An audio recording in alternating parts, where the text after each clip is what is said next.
Assalamualaikum warahmatullahi wabarakatuh. Kawan-kawan sekalian, kembali kita jumpa di Juanda Bakar Channel atau Juanda BKR Channel. Saudara, saya berharap bahwa kita semua masih dalam keadaan bimbingan dan lindungan Allah Subhanahu wa taala, Tuhan pencipta dan pemelihara semesta alam. Kali ini kita akan mencoba untuk mengungkap sebuah uraian dari Dr. Nurholis Majid dalam bukunya yang terkenal Islam, Doktrin dan Peradaban, sebuah telah krisis tentang masalah keimanan, kemanusiaan, dan kemodernan. Nah sekalian, bagi kita Dr. Nurholis Majid adalah seorang cendekiawan muslim yang tidak asing bagi kita.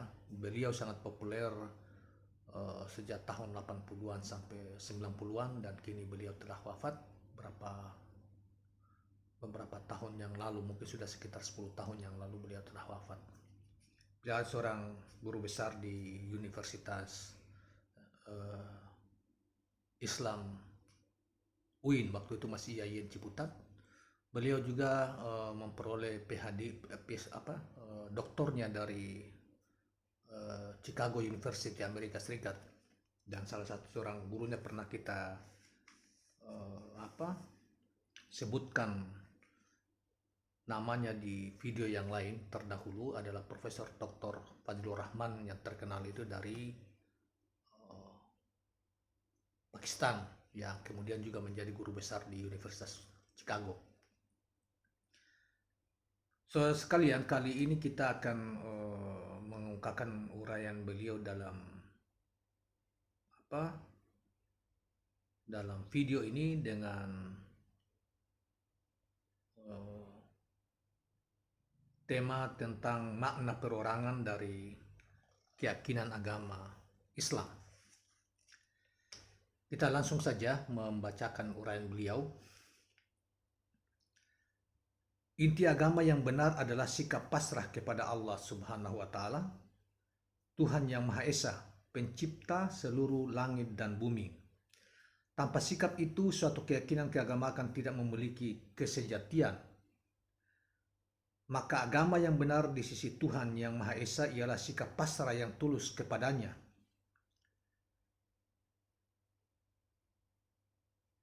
Yaitu dalam istilah Al-Quran adalah Al-Islam. Jadi sikap tulus kepada Tuhan yang Maha Esa atau Maha Kuasa adalah Islam, makna Islam menurut beliau. Dan setiap bentuk penganutan keyakinan agama selain daripada al-Islam dengan sendirinya tidak akan diterima oleh Allah Subhanahu wa taala. Pasrah kepada Allah atau al-Islam itu sebenarnya adalah suatu sikap batin, jadi bersifat sangat perorangan. Maka dari sudut kenyataan ini, hanyalah orang yang bersangkutan sendiri saja selain Allah yang Maha mengetahui, yang benar-benar mengetahui apakah ia secara sejati pasrah kepada Allah atau muslim atau tidak. Pandangan dasar ini menjadi salah satu landasan bahwa agama yang benar tidak mengakui adanya perlimpahan beban seorang pribadi manusia kepada seorang pribadi yang lain dalam berhubungan dengan Tuhan. Sebaliknya, agama yang benar menegaskan bahwa hubungan seseorang hamba kepada Tuhannya itu amat pribadi, baik dalam urusan pertobatan maupun berkenaan dengan pertanggungjawaban mutlak atau terakhir atas suatu amal perbuatan. Tetapi persis karena tekanan yang begitu kuat kepada sifat pribadi hubungan kepada Allah itu, manusia diharapkan untuk tidak sedikit pun membayangkan bahwa ia dapat lepas atau bebas dari keharusan mempertanggungjawabkan amal perbuatannya di hadapan Allah Subhanahu wa taala kelak di akhirat. Setiap pribadi harus menyadari bahwa tidak ada sedikit pun kemungkinan baginya mendelegasikan pertanggungjawaban itu kepada orang lain, termasuk kepada orang tua, anak, kawan, dan pemimpin. Ini merupakan pangkal makna kemasyarakatan keyakinan agama atau iman. Sebab sikap pribadi yang penuh tanggung jawab kepada Allah akan dengan sendirinya melimpah dan mewujud nyata di dalam sikap penuh tanggung jawab kepada sesama manusia atau masyarakat, bahkan kepada seluruh makhluk. Oleh karena itu, dalam berbagai ungkapan keagamaan dinyatakan adanya keterpautan antara iman dan amal saleh, antara tali hubungan dari Allah dengan tali hubungan dari sesama manusia, serta antara takwa dan budi pekerti luhur, akhlakul karimah. Saudara sekalian, selanjutnya dikatakan bahwa perkataan jannah dalam Al-Quran yang makna asalnya ialah kebun atau oase digunakan sebagai lukisan tentang kebahagiaan tertinggi yang dijanjikan bakal dikaruniakan kepada orang-orang beriman kelak di dalam kehidupan abadi di akhirat. Dalam pengertian ini, jannah menjadi padanan kata Indonesia dalam kurung surga yang Al-Quran juga menggunakan kata-kata Firdaus dari bahasa Parsi yang telah diarabkan. Dalam berbagai lukisan Al-Quran yang banyak sekali mengenai surga itu antara lain terbaca dalam firman Allah sebagai berikut. Sesungguhnya orang-orang yang beriman dan beramal saleh, Tuhan mereka akan memberi mereka petunjuk. Dengan iman mereka itu, di bawah mereka mengalir sungai-sungai dalam surga kebahagiaan sejati. Seruan mereka dalam surga itu ialah Maha Suci Engkau ya Allah, dan tegur sapa mereka di situ adalah salam atau damai. Sedangkan penutup seruan mereka ialah segala puji bagi Allah, seru sekalian alam.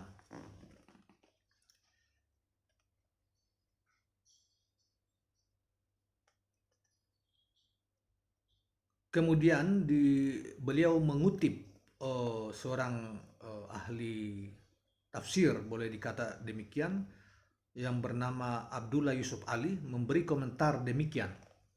Sepotong melodi kerohanian yang indah. Mereka bernyanyi dan berseru dengan kebahagiaan. Tetapi kebahagiaan mereka itu ada dalam keagungan Tuhan. Tegur sapa yang mereka terima dan tegur sapa yang mereka berikan adalah damai dan selaras. Dari awal sampai akhir mereka menyadari bahwa Tuhanlah yang memelihara dan menumbuhkan mereka dan sinarnya adalah cahaya mereka.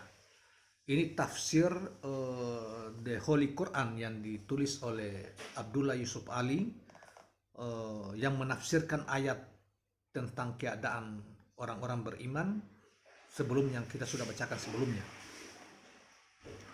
Maka dalam lukisan tentang kebahagiaan tertinggi, itu intinya adalah penghayatan makna salam, yaitu rasa kedamaian dan keselarasan yang diperoleh seseorang karena kesadarannya akan kemahaagungan Allah dan karena sikapnya yang penuh rasa syukur kepadanya. Adalah kedamaian dan keselarasan rohani itu yang merupakan buah langsung sikap pasrah yang tulus kepada Allah Subhanahu wa ta'ala, meskipun yang diungkapkan dalam firman di atas adalah suatu pengalaman surgawi, dan karena itu merupakan ungkapan tentang bentuk kebahagiaan yang tertinggi. Namun pengalaman rohani serupa itu meskipun dengan kualitas yang lebih rendah juga dapat dirasakan oleh seseorang yang beriman semasa dalam kehidupan dunia saat ini. Bahkan dalam kitab suci juga terdapat isyarat bahwa kebahagiaan di akhirat itu adalah kelanjutan kebahagiaan di dunia ini, sekalipun dengan tingkat dan kesulitan yang lebih tinggi, dengan kualitas yang lebih tinggi.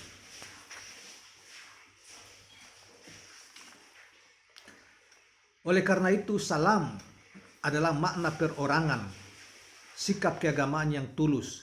Ia juga merupakan kelanjutan sikap rela atau ridha kepada Allah atas segala keputusannya yang telah terjadi pada hidup kita, hambanya, serta kelanjutan sikap bersandar tawakul atau tawakal kepadanya berkenaan dengan apa yang hendak diputuskannya atas usaha dan ikhtiar kita untuk kehidupan di masa mendatang. Dengan sikap rela kepada Allah itu, maka kedamaian atau salam itu menjadi sempurna, karena Allah pun akan rela kepada kita, menghantarkan kita kepada tingkat sebagai pribadi yang rela dan direlakan. Keadaan jiwa yang rela dan direlakan itu dicapai karena ketenangan batin yang dimiliki seorang pribadi akibat rasa dekat kepada Allah Subhanahu wa Ta'ala. Tingkatan kerohanian yang disebut derajat al-nafs al-mutmainnah, jiwa yang tenang, tentram, adalah tingkat kebahagiaan yang tertinggi. Tingkat itu mengakhiri proses yang dapat bermula dari jenjang yang rendah, yaitu tingkat an-nafs al-ammarah bil su. Baca jiwa yang senantiasa mendorong kepada kejahatan, yaitu tingkat kejiwaan ketika seorang pribadi masih lebih banyak menghendaki kesenangan duniawi yang rendah. Kemudian mungkin dilanjutkan dengan tingkat an-nafs al-lawamah atau jiwa penuh penyesalan, yaitu tingkat kejiwaan ketika seorang pribadi yang karena kesadarannya akan kelemahan dirinya sehingga banyak berbuat dosa, misalnya mengalami guncangan yang menggelisahkan, yang kemudian membimbingnya ke arah pertobatan kepada Allah Subhanahu wa Ta'ala. Proses ini melapangkan jalan ke arah sikap ridah kepada Allah berkenaan dengan segala perkara yang telah terjadi, dan sikap bersandar atau tawakal kepadanya berkenaan dengan ikhtiar atau usaha untuk yang akan datang, menuju kepada tingkat kejiwaan yang tenang tentram atau an-nafs al-mutmainnah. Dan tingkat ini seperti telah disebutkan membawa kepada keadaan jiwa yang radiyah mardiyah atau rela kepada Allah dan direlakan oleh Allah, dan merupakan pangkal rasa kedamaian dan keselarasan rohani yang tak terlukiskan dengan kata-kata. Maka surga pun disebut dengan Dar as-Salam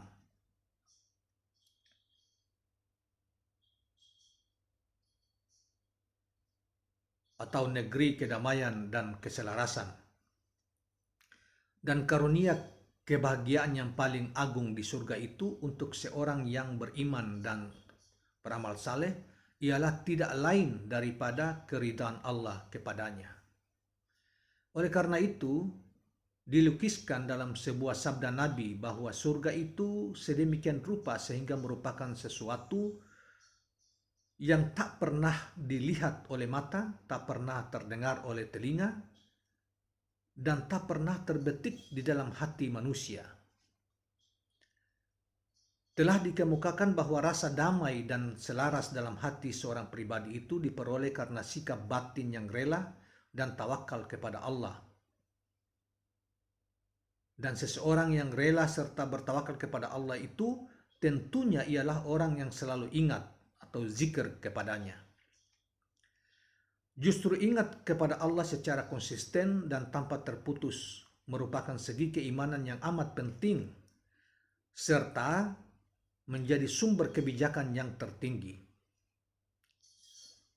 Dan karena sikap itu merupakan keharusan sikap rela dan tawakal kepadanya, sebab tentunya rela dan tawakal kepada Allah juga tidak mungkin tanpa pernah ingat kepadanya. Maka ingat kepada Allah juga menjadi sumber ketenangan jiwa dan ketentramannya. Orang yang beriman ialah dia yang merasakan ketentraman karena ingat kepada Allah. Serta dia yang setiap kali mendengar Allah disebut, maka terjadi getaran pada jiwanya karena kontak dan rasa dekat kepada yang maha hadir. Sekarang ingat atau zikir kepada Allah itu juga makna perorangan keyakinan agama karena sifat yang memang amat pribadi. Lebih dari itu, zikir yang sejati dan mendalam ialah yang dilakukan dengan penuh rasa rendah hati.